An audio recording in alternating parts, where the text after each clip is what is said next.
Hello student, नमस्ते। तो student, हम काव्य 1 में प्रश्नों के उत्तर और ये सारे समझ लिए। तो फिर हमारा विभाग कौन होता है?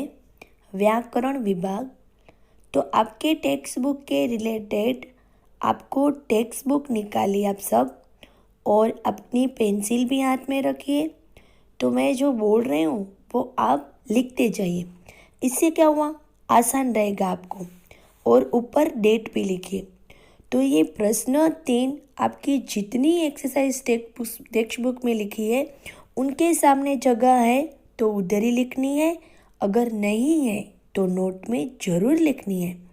तो स्टूडेंट, अपना प्रश्न 3 व्याकरण विभाग जो आपकी पाठ्य पुस्तक के रिलेटेड है, तो सारे व्याकरण हम उनके हिसाब से समझेंगे। ओके, तो अपनी टेक्स्ट बुक निकालिए, पेंसिल हाथ में और डेट डालिए। चलो, तो मैं आपको आज व्याकरण समझाती हूँ। तो देखो बच्चों, आपकी टेक्स्ट बुक में प्रश्न 3 ऐसे लिखा है हेडलाइन के बॉक्स में दिए गए शब्द के अर्थ शब्दकोश में ढूंढकर उन्हें शब्दकोश के क्रम में पत्तियों में लिखिए। शब्दकोश यानी कि जो हम बोलते हैं वर्णमाला, जो हमारे होते हैं स्वर अ आ ई उ ऐसे जो होते हैं, तो हमें पहले उनके सामने उनके अर्थ लिखने हैं, फिर पत्तियों में उनके स्वर यानी कि स्वर के हिसाब से उसी लाइन में लिखना है। तो पहले मैं आपको उनके अर्थ बताती हूँ। पहले लिखा है मिसाल, तो उनका समान अर्थ होगा उदाहरण, गर्व, अहंकार, अंबर, आकाश, शान, प्रतिष्ठा, कष्ट, मुसीबत। अभी जो ये फ्लावर बना हुआ है उनकी पत्तियों में हमें स्वर के हिसाब से उसे रखना है।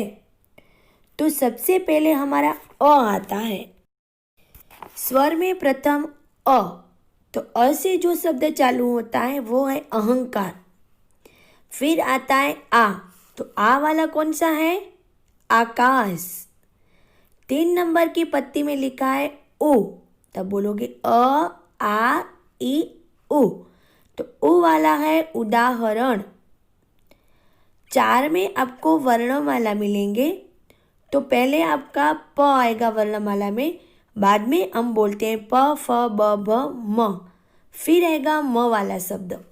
तो नंबर 4 में आएगा प्रतिष्ठा और 5 में आएगा मुसीबत। तो इसी तरह शब्दकोश के आधार पर हमें पत्तियों में ऐसे नाम लिखना है। तो ये सारे नाम आपको मैंने जो बताए वो आप अपनी पाठ्य पुस्तक में लिखिए पेंसिल से। ओके स्टूडेंट, अब आपकी 4 नंबर की एक्सरसाइज भी है। उदाहरण के अनुसार क्रम में रखकर अर्थपूर्ण वाक्य बनाइए। तो उलट पुलट से सारा सेंटेंस लिखा है, हमें उसको लाइन में लिखना है। तो 1 नंबर में लिखा है पेड़ भारत का ही मूलतः नीम और धरती। सारा वाक्य सही ढंग से लिखेंगे। नीम मूलतः भारत की धरती का पेड़ है।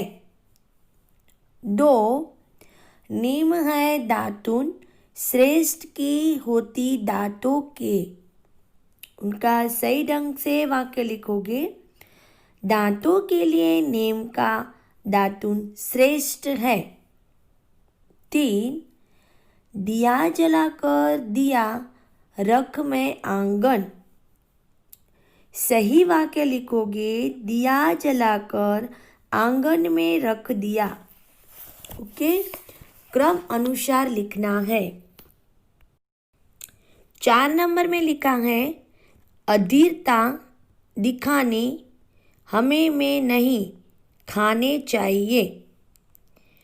उसका सही वाक्य है हमें खाने में अधीरता नहीं दिखानी चाहिए। 5, विनम्रता चाहिए व्यवहार हमारे में होनी भी। हमारे व्यवहार में विनम्रता भी होनी चाहिए।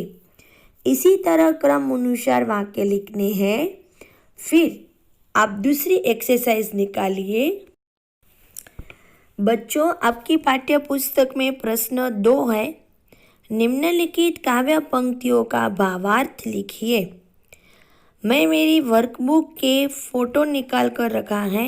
आप अपनी टेक्स्ट बुक में जगह नहीं है तो नहीं लिख पाओगे, लेकिन इनके अर्थ नोटबुक में अवश्य आपको लिखना है। तो मैं आपको इनके अर्थ बताती हूँ। नंबर 1 में लिखा है, गगन पे चमके चंदा, मैं धरती पे चमकूंगी, धरती पर चमकूंगी, मैं उजियारा करूंगी। जब हमने काव्य समझी थी तभी मैंने उनके आपको बहुत सारे अर्थ बताए और आज हमें उनके भावार्थ एग्ज़ाम के दौरान भी आपको पूछा जा सकता है। तो भावार्थ समझिए।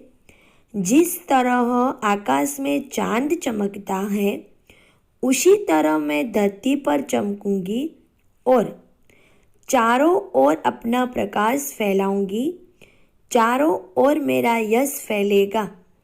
इस तरह बेटी चमकना चाहती है जिस तरह चांद भी चमकता है धरती पर और अपना प्रकाश फैलाकर चारों ओर यश की प्राप्ति करना चाहती है। 2 नंबर, पढ़ूंगी लिखूंगी मैं मेहनत करूंगी, पढ़ूंगी लिखूंगी मैं मेहनत करूंगी, अपने पाँव चलकर मैं दुनिया को देखूंगी, दुनिया को देखूंगी और समझूंगी। उनका भावार्थ है, मैं पढ़ूंगी लिखूंगी मेहनत करके अपने आत्मनिर्भर यानी अपने पैरों पर खड़े होके पढ़ लिख कर दुनिया के व्यवहारों को देखूंगी और उन्हें समझूंगी, फिर आगे बढ़कर अपना नाम रोशन करूंगी। इस काव्य का भावार्थ ये कहना चाहते हैं। फिर है आपके पाठ्य पुस्तक में प्रश्न 3 में ऐसे लिखा है, विलोम शब्द लिखिए। तो मैंने विलोम शब्द बताए हैं बॉक्स में।